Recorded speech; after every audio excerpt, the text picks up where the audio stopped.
ಓಂ ನಮಃ ಶಿವಾಯ. ಶುಭೋದಯಗಳು. ಗುರುಸೇವಕನ ನಮನಗಳು. ಸದ್ಗುರು ಸಿದ್ಧಾರೂಢರ ಪಾದಾರವಿಂದಗಳಿಗೆ ಅನಂತ ಕೋಟಿ ನಮನಗಳು. ಇದೊಂದು ಮಹಾಭಾರತದ ಕಥೆಯಲ್ಲಿ ಬರುವಂತಹ ಸಂದರ್ಭ ಸನ್ನಿವೇಶಗಳು. ದ್ರೋಣಾಚಾರ್ಯರು 5 ಜನ ಪಾಂಡವರಿಗೆ ಮತ್ತು 100 ಜನ ಕೌರವರಿಗೆ ಶಸ್ತ್ರ ವಿದ್ಯೆಯನ್ನ ಕಲಿಸಿದರು.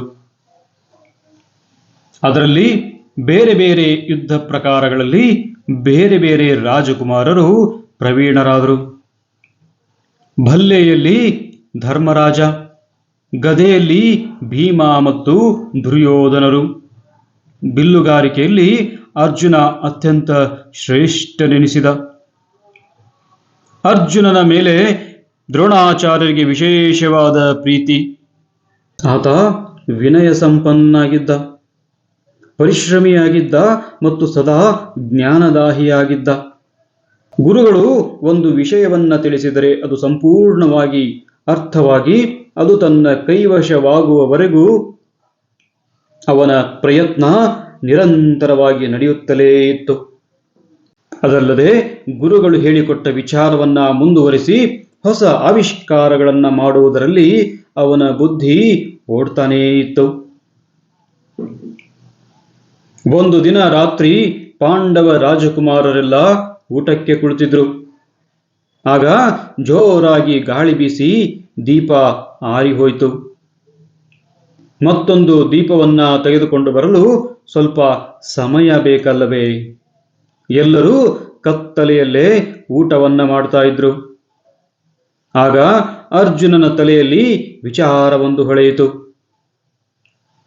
ಅರೆ, ಪೂರ್ತಿ ಕತ್ತಲೆಯಾಗಿದ್ದರೂ ಕೈಯಲ್ಲಿಯ ತುತ್ತು ನೇರವಾಗಿ ಬಾಯಿಗೆ ಹೋಗುತ್ತಿದೆಯಲ್ಲ. ತಪ್ಪಿ ಕೂಡ ಕಿವಿಗಾಗಲಿ ಕಣ್ಣಿಗಾಗಲಿ ಮೂಗಿಗಾಗಲಿ ಹೋಗಲೇ ಇಲ್ಲ. ಅಂದರೆ ಕೈಗೆ ಸರಿಯಾದ ತರಬೇತಿ ಸಿಕ್ಕಾಗ ಕತ್ತಲೆಯಲ್ಲಿ ಗುರಿ ತಪ್ಪದೇ ಸಾಗುತ್ತದೆ. ಹಾಗಾದರೆ ಕತ್ತಲೆಯಲ್ಲಿ ಗುರಿ ಇಟ್ಟು ಬಾಣ ಹೊಡೆಯಲು ಏಕೆ ಸಾಧ್ಯವಿಲ್ಲ? ಇದನ್ನೇ ಯೋಚಿಸುತ್ತಾ ಅರ್ಜುನ ಪ್ರತಿ ರಾತ್ರಿ ಕತ್ತಲೆಯಲ್ಲಿ ಬಾಣ ಪ್ರಯೋಗವನ್ನ ಮಾಡತೊಡಗಿದ.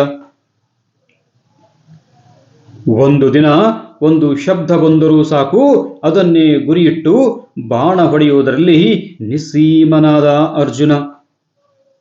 ಈ ವಿದ್ಯೆಯನ್ನ ಶಬ್ದವೇದಿ ಅಂತ ಕರೀತಾರೆ. ದ್ರೋಣಾಚಾರ್ಯರಿಗೆ ತಮ್ಮ ಶಿಷ್ಯ ಶಬ್ದವೇದಿ ವಿದ್ಯೆಯನ್ನ ಕರಗತ ಮಾಡಿಕೊಂಡದ್ದು ನೋಡಿ ತುಂಬಾ ಸಂತೋಷವಾಯಿತು. ಒಂದು ದಿನ ದ್ರೋಣರು ಅರ್ಜುನನಿಗೆ ವಿಶೇಷ ಅಸ್ತ್ರ ಶಸ್ತ್ರಗಳ ಪರಿಚಯವನ್ನ ಮಾಡಿಕೊಡ್ತಾ ಇದ್ರು. ಆಗ ಎಲ್ಲಿಂದಲೋ ಒಂದು ಪಕ್ಷಿಯ ಧ್ವನಿ ಕೇಳಿಸ್ತು. ಗುರುಗಳು ಸುತ್ತಮುತ್ತ ನೋಡ್ತಾರೆ. ಹತ್ತಿರದಲ್ಲಿ ಯಾವ ಮರವೂ ಇಲ್ಲ, ಮೇಲೆ ಯಾವ ಪಕ್ಷಿಯೂ ಹಾರುವುದು ಕಾಣ್ತಾ ಇಲ್ಲ. ಸ್ವಲ್ಪ ಸಮಯ ಕಳೆದ ಮೇಲೆ ಮತ್ತೆ ಅದೇ ಪಕ್ಷಿಯ ಧ್ವನಿ ಕೇಳಿಸ್ತು. ಅದು ಎಲ್ಲಿಂದ ಬರ್ತಾ ಇದೆ ಎಂಬುದು ತಿಳಿಲೇ ಇಲ್ಲ. ದ್ರೋಣರು ಅರ್ಜುನನನ್ನ ಕರೆದು, ಈ ಪಕ್ಷಿಯ ಧ್ವನಿ ಎಲ್ಲಿಂದ ಬರ್ತಾ ಇದೆ, ನಿನಗೆ ಗೊತ್ತಾಗುತ್ತದೆಯೇ ಅಂತ ಕೇಳ್ತಾರೆ. ಅರ್ಜುನ ಕ್ಷಣ ಸಮಯ ಮನಸ್ಸನ್ನ ಏಕಾಗ್ರಗೊಳಿಸಿ ಧ್ವನಿಯನ್ನ ಆಲಿಸ್ತಾನೆ. ಗುರುಗಳೇ, ಪಕ್ಷಿ ಮೋಡಗಳ ಮೇಲೆ ಇದೆ. ಇದೊಂದು ವಿಶೇಷವಾದಂತಹ ಪಕ್ಷಿ. ನಮ್ಮ ಎಡಭಾಗದಲ್ಲಿರುವ ದಟ್ಟ ಕಪ್ಪು ಮೋಡಗಳ ಮೇಲೆ ಅದು ಹಾರಾಡ್ತಾ ಇದೆ. ಆಗ ದ್ರೋಣರು, ಹಾಗಾದರೆ ಅದನ್ನು ಬಾಣದಿಂದ ಹೊಡೆದು ಕೆಳಗೆ ಉರುಳಿಸು ಅಂತ ಹೇಳ್ತಾರೆ. ಅದಕ್ಕೆ ಅರ್ಜುನ, ಬೇಡ ಗುರುಗಳೇ ಅಂತ ಹೇಳ್ತಾನೆ. ಯಾಕೆ? ನಿನಗೆ ಶಬ್ದವೇದಿ ವಿದ್ಯೆ ಕರಗತವಾಗಿದೆಯಲ್ಲ, ಆ ಪಕ್ಷಿಯ ಧ್ವನಿಯನ್ನ ಕೇಳಿ ಅದನ್ನ ಬಾಣದಿಂದ ಹೊಡೆದು ಬಿಡು ಅಂತ ದ್ರೋಣಾಚಾರ್ಯರು ಹೇಳ್ತಾರೆ ಅರ್ಜುನನಿಗೆ. ಅರ್ಜುನ ಬಹಳ ವಿನಯದಿಂದ ಹೇಳ್ತಾನೆ, ಗುರುಗಳೇ, ಖಂಡಿತವಾಗಿಯೂ ನಾನು ಆ ಪಕ್ಷಿಯನ್ನ ಹೊಡೆಯಬಲ್ಲೆ.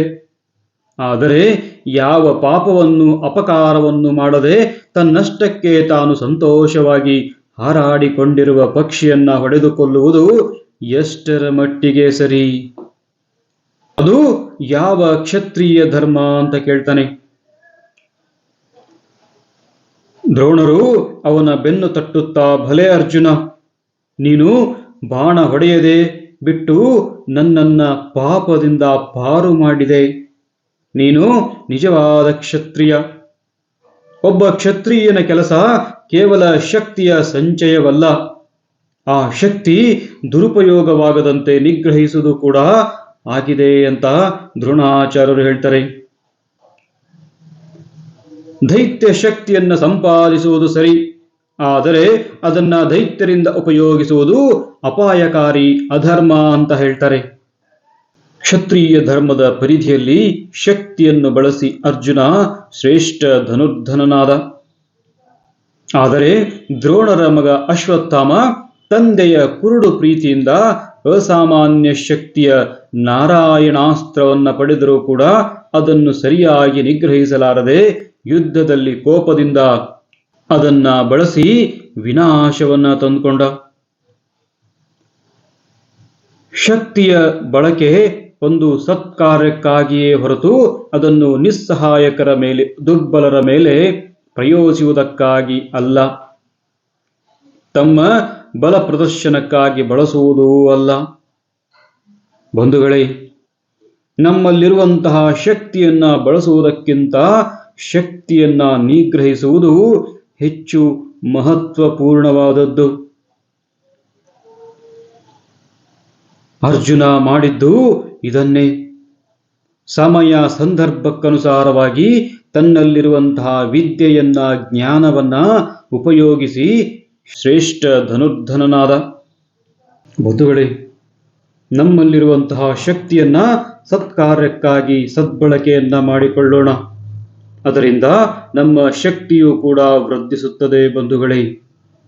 ಬಂಧುಗಳೇ, ಈ ವಿಡಿಯೋ ನಿಮಗೆ ಇಷ್ಟವಾದಲ್ಲಿ ಮತ್ತು ನಿತ್ಯ ಇಂತಹ ಸಂದೇಶಗಳನ್ನು ಪಡೆಯಲು ಈ ಗುರುಸೇವಕನ ಯೂಟ್ಯೂಬ್ ಚಾನಲನ್ನು ಲೈಕ್ ಮಾಡಿ, ಸಬ್ಸ್ಕ್ರೈಬ್ ಮಾಡಿ, ಕಾಮೆಂಟ್ ಮಾಡಿ ಮತ್ತು ಇಷ್ಟ ಆದರೆ ತಪ್ಪದೆ ಇತರರಿಗೂ, ನಿಮ್ಮ ಪ್ರೀತಿ ಪಾತ್ರರಿಗೂ ತಲುಪುವಂತೆ ಶೇರ್ ಮಾಡಿ. ಸದಾಕಾಲ ಸಕಾರಾತ್ಮಕವಾಗಿ ಯೋಚನೆಯನ್ನ ಮಾಡಿ.